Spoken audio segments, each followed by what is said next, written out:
So what is going on, guys, and welcome back to episode number 2 of the Stoke career mode. And we are kicking off this episode with an extremely difficult game up against Liverpool at Anfield, and this is the first major test for me as a manager, playing with my Stoke squad that I have put together, and hopefully can become one of the best squads in the Barclays Premier League with some work doing to them. But as you hear, lovely graphics there on the PS4 showing Anfield Stadium, but they do get the best chance here in the 17th minute. Coutinho comes through and hits the post somehow, and Daniel Sturridge somehow missed the target completely. I don't know how he managed to miss, but he did. I'm not complaining that he missed, because a player of his standard, to be honest, should be scoring from there, but he didn't, nor did Coutinho, who actually hit the post. But we do have the first good chance of the game, was our new left back cuts inside, plays an absolute delightful ball through to Stephen Ireland. Stephen Ireland takes a touch, and bang! What a fantastic shot that was, past Stephen Mignolet into the back of the net, and he had no chance. Simon Mignolet, sorry, had no chance whatsoever, and we are 1-0 up at Anfield. So the shock result has happened. We are now 1-0 up, and this is very shocking, as Liverpool were looking to win this game, but it was a wonderful shot from Stephen Ireland, leaving Simon Mignolet with no chance whatsoever to get to that one, and I'm very pleased that we got the early lead in this game. Whether we're going to keep it, you just have to wait and see. Unfortunately for us, Liverpool did go straight on the attack, straight after we scored.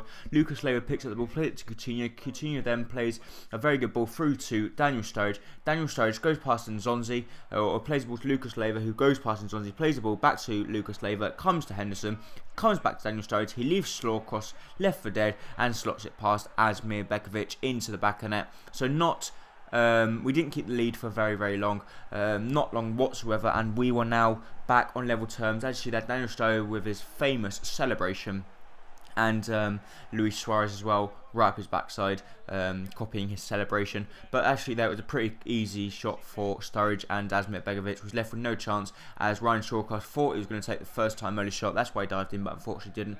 But we do have a very good chance here. Whelan plays a lovely ball through to Asadi, and look at that for a ball over the top to Arnautovic. Arnautovic cuts inside past Jose Enrique, and with his left foot fires that one into the bottom corner of the net just before half time, and we are now back in the lead. And a lovely goal there from Arnautovic, and that just proves that he is a star player at the club, and is one that I need to keep my hands on in any circumstances, and cannot let him go with the quality that he is going to give us, and the amount of credible and vital goals that he can score for us that can really help us do well in the league. So we are now beating Liverpool 2-1, and what a brilliant victory this would be if we could get this and 3 points on the board. And we do have a very good chance just after half time. It is Geoff Cameron cuts inside past Jose Enrique once again. This time Simon Mignolet does match it with an absolutely wonderful one-handed save to deny Geoff Cameron to get our third goal of the game up against Liverpool. And what an incredible achievement that would be if we could get 3 goals against Liverpool. But Simon Mignolet does extremely well to get to that one, to prevent it from going into the back of net, and a pretty comfortable save for him here. But here we do a very good counter attack. Here it comes to Nzonzi, or actually it does come through Daniel Sturridge, a wonderful block from Robert Hoof, and we get it played out from Asadi. Asadi plays the ball to Arnautovic. Arnautovic plays a lovely ball over the top, or it comes to our new striker, plays a lovely ball over the top to Stephen Ireland. Stephen Ireland cuts inside, plays a lovely ball to Arnautovic, and Arnautovic leaving Simon Mignolet once again with no chance whatsoever to get to that one, and puts the ball into the back of the net.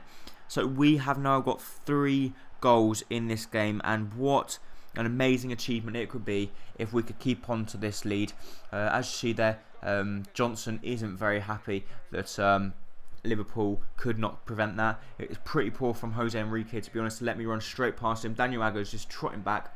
No really desire from him to try and get back and block the shot from Arnautovic, and Arnautovic made them pay for it, this time with his right foot, rifling it past Simon Mignolet. I'm not actually sure whether he is right-footed or left-footed, but whatever footed he is, it was a wonderful goal. Both goals he has scored have been incredible goals. And that is that for the 75th minute. We do make the substitutions. John Guidetti, Agulolo, and Nabil Bentaleb are coming on for us to see if they can just squeeze out the last result for us. And we do have another very good chance, or they have another very good chance, sorry. Robert Hoof gives the ball away. It comes to Iago Aspas. It comes to Suarez. Suarez with a wonderful shot, and look look at how amazingly quick Asmir Begovic managed to get across his goal and get fingertips onto that one to curl it around the post.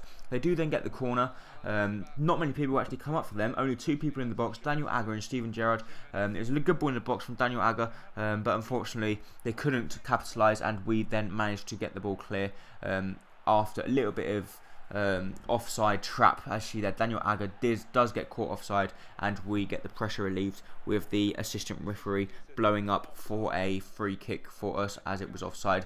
And we do have the last chance of the game here. Nzonzi running down the wing, should have really gone himself, but plays the ball out wide to our own striker that we've just brought back from loan. It was a pretty good shot, but it was a comfortable save for Simon Mignolet.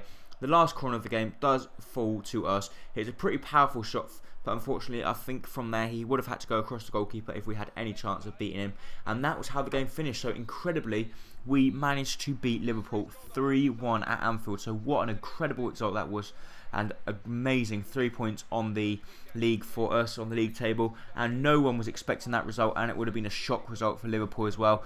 I think they still were on their summer break by the looks of it, because they just didn't want to come out of the blocks, and they didn't really get out of them because we played incredibly well in that game. But we do have to try and prove ourselves here at the Britannia Stadium up against Crystal Palace, and that is not going to be an easy one, because Crystal Palace are going to be around about the same standard as us in the long run of the league. But look at this for graphics for the Britannia Stadium. It's a lovely, lovely stadium, and I'm very, very looking forward to playing many more games to come at the Britannia Stadium. But the first chance does actually come to us. It was an Arnautovic plays a lovely ball through to our new striker. Unfortunately, couldn't get up to it, but Julian Speroni couldn't clear it, and we unfortunately could only hit the post from the tight angle. And Speroni is actually made a sigh of relief after that didn't go end up in the back of net. But here we do have another good chance, and Nzonzi this time blazing it over the bar from the 6-yard area. I would have thought Nzonzi should have put that one into the back of net, but unfortunately for me, he didn't. But it was a very, very good effort. I think he went more for power than placement, and that time I think he should have went more for placement. Another chance fell to us. This time it was Asidi, but Asidi does get taken out, and he hyper extends his knee. So this is very, very bad news for us. Osama Asidi, the player on loan from Liverpool, has a very, very bad injury. The hyper extended knee, and the bad thing for us, we don't really have a left winger apart from Matthew Everton, which I'm really trying to sell on, because he's not the player that I thought he was. He's getting too old. He's 75 rating. His rating is just going to start going. As she there, it was knee on knee. Jamie Ward does actually get away with that without getting injured, but Osama Asidi does not, which I'm very, very upset about. But the game did finish 0-0, so nothing really good happened in that game. I thought we didn't play up to the standards that we did at Anfield, and it wasn't the best performance from us. Actually, there our best rating was a 7.6 from Geoff Cameron, and he's proven out to be a very, very good player. Here, we do want to try and loan in Zakaria Bakali. Now, we know that Asidi is going to be out for 4 weeks. It's not that many games. It's probably about 5-6 games he's going to be out for. We do get another transfer offer for Matthew Everton, and we decided to up it to $2.5 million. If they was going to counter that and accept that, I would fully understand it, and I would let Matthew Everton go, because I don't want to let him go for a stupid price, but I don't really want him on my books either. But the last game of this episode is going to be up against West Ham at Upton Park, and West Ham do have a very good squad, and their goalkeeper is one incredible goalkeeper. Adrian, the youngster in goal, is extremely good, and I think he's one of my favourite goalkeepers in the Barclays Premier League, to be honest, because I think he's very, very agile, athletic, and very, very young and promising. So he looks very, very good. But a good chance for him for West Ham here comes up. Noble plays the ball through to Andy Carroll. Andy Carroll plays a lovely ball in the box. We were all over the place. Kevin Nolan gets up, but what a defensive header that was, to be honest. He does get a slight touch on it. From first floor, you don't actually see a touch, but it was a slight touch on it, and we do manage to actually prevent that from going into the back of the net. But unfortunately, straight after that, they do come back again at us. Andy Carroll this time coming through, but a good solid save from Asmir Begovic at the near post, denying them from getting the upper head or the upper hand in this game. And for some reason, we just could not clear the ball. Asmir Begovic, instead of kicking it, throws it out, and we lose possession of the ball once again. And they do come through. Andy Carroll plays a good ball over the box, comes to Nolan, a wonderful save from Asmir Begovic, and the ball somehow goes out for a corner again for Stoke. And we were really under the cosh here, and we needed to relieve the pressure, otherwise we were going to be in deep trouble if they scored, because we were under the cosh for the first 10 minutes. between the 20th and the 30th minute. We were really under the cosh, but thankfully we do then relieve the pressure and we go on the attack through Asmir Begovic in this part. But it was into the second half we had to wait. Glenn Whelan puts a lovely ball in the box. It comes to Nautovic, and unfortunately we just could not get, or they couldn't get the ball clear. But Stephen Ireland this time is down injured, and that is very bad news for us, as another key player for us is down injured. He does have a dislocated shoulder, and he is my highest rated player, or apart from Shawcross, he's one of my highest rated players in the squad, which is not very good news for us. And I'm very upset that we had two really bad injuries for us. And at that stage we decided we had to bring Nabil Bentaleb on as well to try and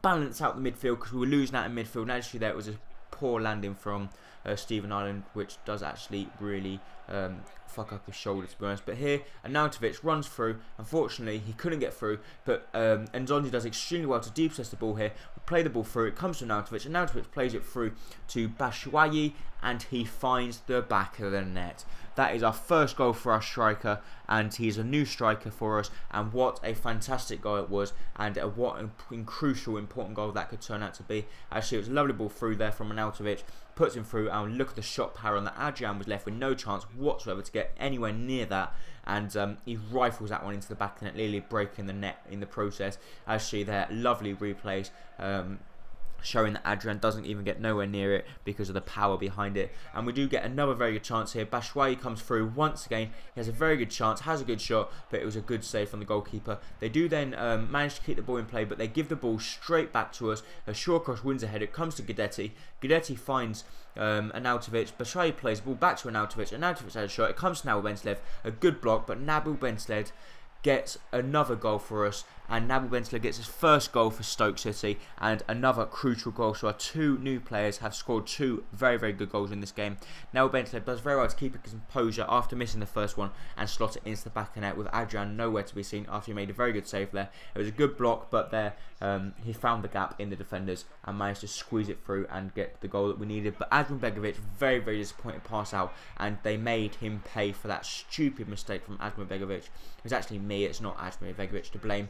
But yeah, a very poor mistake from me, not concentrating, and that was how the game finished. So we end up a draw and 2 wins. So very good start of the season for us, and I'm very happy with the form that the players have been in, and they look pretty good, the Stoke squad, to be honest.